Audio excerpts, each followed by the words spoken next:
पश्चिम बंगाल में बीजेपी को शून्य से मुख्य विपक्षी दल की हैसियत तक पहुंचाने में यदि किसी एक व्यक्ति का योगदान सबसे ज्यादा है तो वो है मुकुल रॉय का। मुकुल रॉय बीजेपी में टीएमसी से आए थे और उसके बाद उन्होंने राज्य में बीजेपी की किस्मत बदल दी।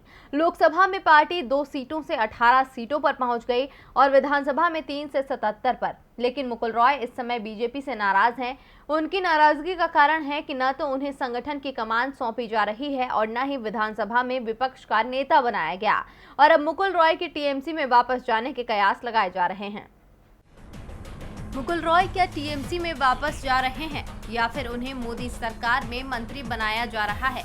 मुकुल रॉय की कीमत बीजेपी और टीएमसी दोनों ही जानते हैं।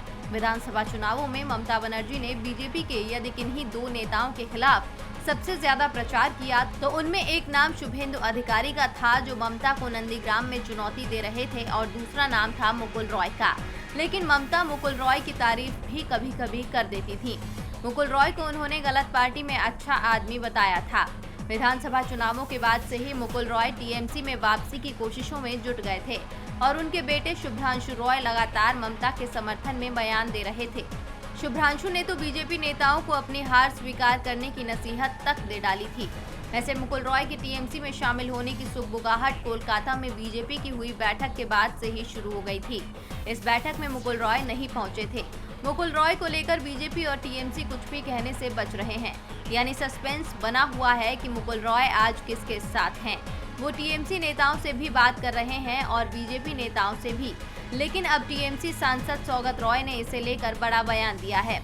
उन्होंने सिर्फ मुकुल रॉय ही नहीं बल्कि बीजेपी के कई विधायकों को लेकर कहा है कि कई लोग अभिषेक बनर्जी के साथ संपर्क में हैं और वो हमारी पार्टी में वापसी करना चाहते हैं। मुझे लगता है उन्होंने उस समय पार्टी छोड़ी जब उनकी सबसे ज्यादा जरूरत पार्टी को थी। फिर भी इस पूरे मामले में ममता दीदी अंतिम फैसला लेंगी। हालांकि मेरा मानना है कि जो लोग पार्टी छोड़कर गए थे उन्हें 2 हिस्सों में बांटने की जरूरत है, एक सॉफ्ट लाइनर और दूसरा हार्ड लाइनर। सॉफ्ट लाइनर में वो नेता शामिल होंगे जो पार्टी छोड़कर तो गए थे लेकिन उन्होंने कभी मुख्यमंत्री ममता बनर्जी के खिलाफ बयान नहीं दिया, जबकि हार्ड लाइनर में उन लोगों को शामिल किया जाएगा जिन्होंने पार्टी बदलने के साथ सार्वजनिक तौर पर ममता दीदी के खिलाफ बयान दिए।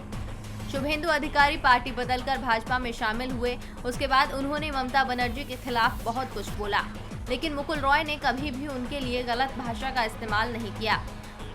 सौगत रॉय ने साफ साफ बता दिया है कि मुकुल रॉय की वापसी की तैयारी पूरी हो गई है, लेकिन शुभेंदु अधिकारी के लिए टीएमसी ने अपने दरवाजे पूरी तरह से बंद कर लिए हैं। डीबी लाइव की रिपोर्ट।